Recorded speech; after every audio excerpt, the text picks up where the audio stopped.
ప్రియమైన సహోదరి సహోదరులకు ప్రభు పేరట వందనాలు శుభములు తెలియజేస్తున్నాను. మీరందరూ బాగున్నారా? మీ అందరి గురించి నేను ప్రార్థన చేస్తూ వస్తున్నాం. మీరు ఎవరైనా కొత్తగా ఛానల్ చూస్తున్నట్లయితే దయచేసి సబ్స్క్రైబ్ చేసుకోండి.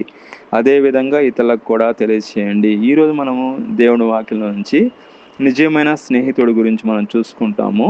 దానికి రెఫరెన్సు సామెతల గ్రంథము 17 అధ్యాయము 17 వచనంలో రాయబడి ఉన్నది. నిజమైన స్నేహితుడు తన ప్రాణంను పెట్టును. అదేవిధంగా మనం చూసుకుంటే నిజమైన స్నేహితుడు అంటే అర్థమైంది. మనం చూసుకున్నట్లయితే నిజమైన స్నేహితుడు తన కష్టకాలంలో ఎలాంటి స్వార్థం లేకుండా మన వెంటే ఉండే వ్యక్తి. అదేవిధంగా మనం చూసుకున్నట్లయితే నిజమైన స్నేహితుడికి ఉండే ముఖ్యమైన లక్షణాలు మనం చూసుకున్నట్లయితే 4 లక్షణాలు కలిగి ఉంటాడు. మొట్టమొదటిగా నమ్మకం అనేది మీరు చెప్పే విషయాలను గోప్యంగా ఉంచుతాడు. ఎలాంటి పరిస్థితులను మిమ్మల్ని మోసం చేయడు.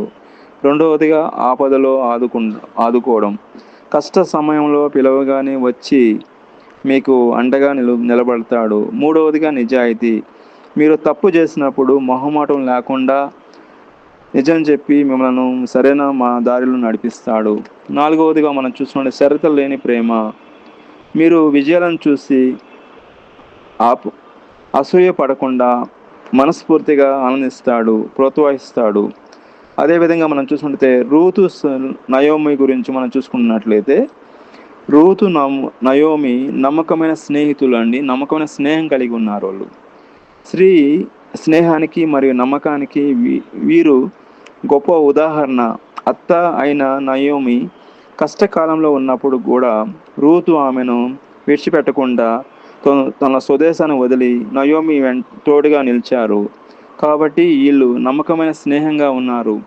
అదేవిధంగా మనకు నిజమైన స్నేహితుడు ఎవరంటే పరిశుద్ధాత్మ దేవుడే అండి. మనకు స్నేహితులు ఎంతోమంది ఉంటారు, వాళ్ళు పోతారు. మనం ఎలిమెంటరీ స్కూల్లో చదివినప్పుడు ఒక స్నేహితులు ఉంటారు. మళ్ళీ హై స్కూల్లో చదివినప్పుడు కొంతమంది స్నేహితులు ఉంటారు. మనం ఇంటర్మీడియట్ చదివేటప్పుడు కొంతమంది స్నేహితులు ఉంటారు. డిగ్రీలో చదివినప్పుడు మనకు కొంతమంది స్నేహితులు ఉంటారు.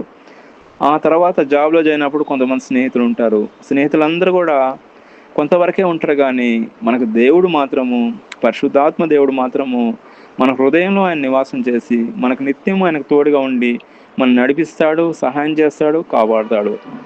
అదేవిధంగా మనం చూసుకుంటే యోహాను సువార్త 15 అధ్యాయం 13 వచనం, తన స్నేహితుల కొరకు తన ప్రాణం పెట్టేవాడిని కంటే ఎక్కువ ప్రేమ గలవాడేవాడు లేడు. మన దేవుడే అండి మన కొరకు ప్రాణం పెట్టాడు. యేసు ప్రభువే మన కొరకు ప్రాణం పెట్టాడు. ఆయన నిజమైన స్నేహితుడిగా మనం ప్రేమించాడండి. మనం విమోచించాడు, మనకు రక్షణ అనుగ్రహించాడు. కాబట్టి ఆయనే నిజమైన స్నేహితుడు. ఆయనే మన కొరకు ప్రాణం పెట్టాడు. కాబట్టి ఇంకెవరు కూడా ప్రాణం పెట్టలేదు. దేవుడు ఈ వాక్యం దీవించిన గాక. ప్రార్థన. ప్రియమైన మా పరలోక తండ్రి, యేసుక్రీస్తు ప్రభు పరిశుద్ధ నామమును బట్టి మీ సన్నిధికి వస్తున్నాం దేవా. ఎక్కడైతే 2-3 మీ నామంలో కూడి ప్రార్థన చేస్తారో అక్కడ మీరు ఉంటానా దేవా. ఈ సమయంలో నిజమైన స్నేహితుడు అనే వాక్యం ద్వారా మాట్లాడిన దానికి వందనాలు తండ్రి. ఆ వాక్యం మా జీవితంలో ఫలింపచేయమని యేసుక్రీస్తును ప్రార్థన చేస్తున్నాం తండ్రి. ఆమేన్.